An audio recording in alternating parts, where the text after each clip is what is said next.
آنا. افطاری ہمارے ساتھ اس کی طے ہو گئی, مسجد چلا گیا. مغرب بعد لینے گیا تو کہنے لگا عشاء کے بعد آنا, اب تو میں نے پانی سے افطار کر لیا, کھانا کھانے جاؤں گا تو جماعت رہ جائے گی. کہتے ہیں عشاء کے بعد میں لایا, اس کو کھانا کھلایا. رات گہری ہو گئی تو میں نے کہا تو سو نہیں جاتا؟ کہنے لگا کوئی عرض نہیں, کبھی دور مزدوری کرنے نکل جاؤں تو رہ بھی جاتا ہوں, گھر والوں کو پتا ہے. کہتے میں نے مسافر خانہ کھولا, یوں سمجھیے ڈرائنگ روم, بیٹھک میں نے کھولی, اس کو سلا دیا.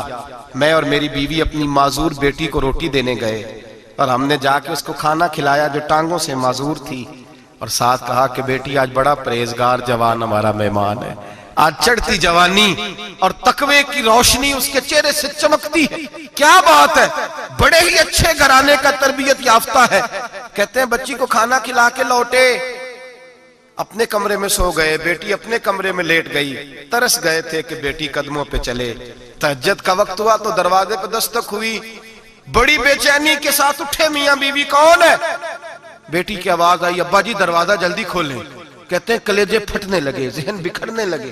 سوچے ہیں کہ وہ 2-1 منٹ ہمارے اوپر پہاڑ بننے لگے. دروازہ کھولا تو وہ بیٹی جس کے لیے ترس گئے تھے کبھی چلے گی, وہ اپنی ٹانگوں پہ کھڑی ہے. کبھی دوڑ کے ادھر جاتی, کبھی دوڑ کے ادھر آتی. بیٹیاں پریشانی کا فون کر دیں تو پھر بھی آنسو نکل آتے ہیں, اور بیٹی گھر میں خوشی آ جائے تو پھر بھی ماں باپ رو کے ہی شکر ادا کرتے ہیں. ان کے لیے روتے ہی رہتے ہیں. کہتے ہیں میں تڑپ گیا. بیوی بھی رونے لگی, بیٹے یہ کیا ہوا؟ ہم تو مایوس ہونے لگے تھے معاذ اللہ کہ اب تو ٹھیک نہیں ہوگی, کیا ہوا؟ کہنے لگے ابا جی اماں جی آپ نے بتایا نا نیک جوان آیا ہے, نیک آیا ہے.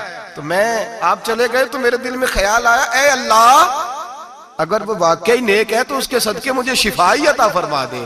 یا ایھا الذین آمنوا اتقوا اللہ وابتغوا الیہ الوسیلہ, اے اللہ صحت ہی دے دے. کہتے ابھی میری دعا بھی پوری نہیں ہوئی کہ میرا وجود حرکت کرنے لگا, اور یہ دیکھو میں اٹھ کے کھڑا ہو گئی ہوں. کہتے ہیں ہم لوگوں نے یہ دیکھا تو بھاگے اس کے کمرے کی جانب.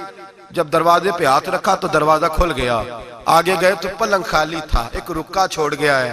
کہنے لگا مجھے پتا ہے میری حقیقت کھل گئی ہے, میں تو اللہ کا بندہ ہوں. اگر تمہیں مجھ سے ذرا بھی پیار ہو گیا ہے تو پھر میرے پیچھے نہ بھاگنا, اللہ کی بارگاہ میں جھک جانا, پھر گناہوں سے توبہ کر لینا.